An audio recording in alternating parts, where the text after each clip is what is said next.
Naam, assalamu alaikum wa rahmatullahi wa barakatuh. Tunaendelea sehemu ya 8 ya kujua sifa za mwanamke mwema.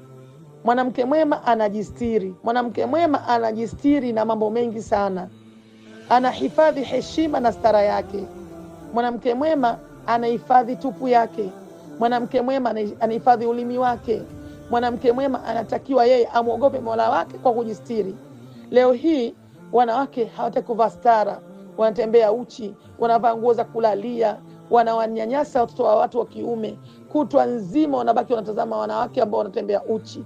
Tubadilike wanawake. Stiri maungo yako, kamuonyeshe mwanamume wako ndani, muonyeshe mume wako ndani, usionyeshe wanawake wa nje, usionyeshe wanaume wa nje. Husda zipo, vijicho vipo. Kwa hivyo mwanamke mwema anajistiri, anafunika mwili wake, analinda tupu yake, analinda ulimi wake. Ndio sifa za mwanamke mwema.